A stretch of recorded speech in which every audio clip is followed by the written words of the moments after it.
Hi hello வணக்கம். கொங்கு நாட்டு சமையல் மூலம் உங்கள் எல்லாத்தையும் சந்திக்கிறதுல ரொம்ப சந்தோஷங்க. இன்றைக்கி வந்து எங்கள் ஊரில் சித்திரை திருவிழா ஆரம்பிச்சிட்டாங்கன்னு நான் சொல்லியிருந்தேன். நோம்பி சாட்டியாச்சுன்னு அந்த திருவிழானுடைய ஒரு பகுதியாக 8 நாள் கம்பம், 8 நாள் பூஜை முடிஞ்சு 8 நாள் கம்பம் போட்டிருக்காங்க. இந்த 8 நாளும் வந்து பார்த்திங்கன்னா ஊரே திருவிழா கோலமாக இருக்கும்.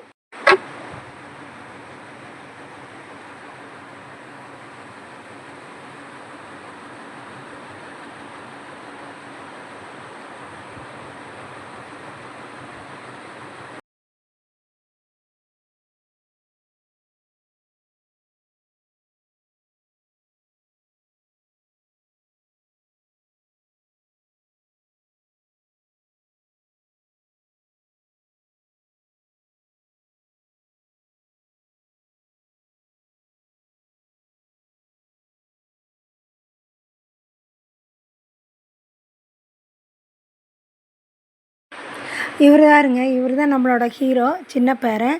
அவரும் கும்பத்தாட்டம் ஆடுறேன்னு சொல்லிட்டு போயிட்டு கம்பத்தை சுற்றி ஆடிக்கிட்டே வந்துட்டு இருந்தாருங்க. இதுதான் அவரோட கம்பத்தாட்டமாமாங்க. ஜங்கு ஜங்குன்னு குதிச்சுக்கிட்டு எல்லாரும் ஆடுறாங்கன்னு அவருக்கும் ஆடணும்னு ஒரு ஆசை.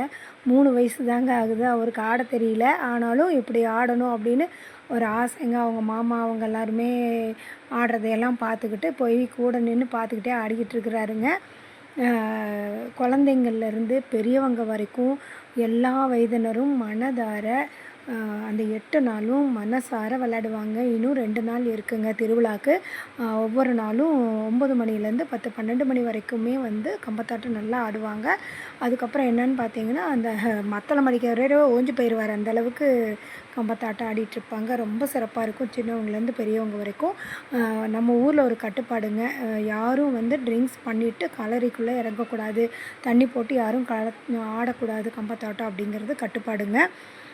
இந்த வீடியோ உங்களுக்கு பிடிச்சிருக்கும்னு நினைக்கிறேன். பிடிச்சிருந்தால் லைக் பண்ணுங்கள், கமெண்ட் பண்ணுங்கள், ஷேர் பண்ணுங்கள், சப்ஸ்கிரைப் பண்ணுங்கள், பக்கத்தில் இருக்க பெல் பட்டன் கிளிக் பண்ணுங்கள். இந்த வீடியோ பார்த்ததுக்கு நன்றி. நம்ம முத்து மாரியம்மனுடைய அருள் வீடியோ பார்க்குற எல்லாத்துக்கும் கிடைக்கணும், அவங்கவுங்க வாழ்க்கையில் எல்லா வளமும் நலமும் பெற்று செல்வம் செல்வாக்கு பெறணும்னு நான் மனதார பிரார்த்தனை பண்ணிக்கிறேங்க. நன்றி, வணக்கம்.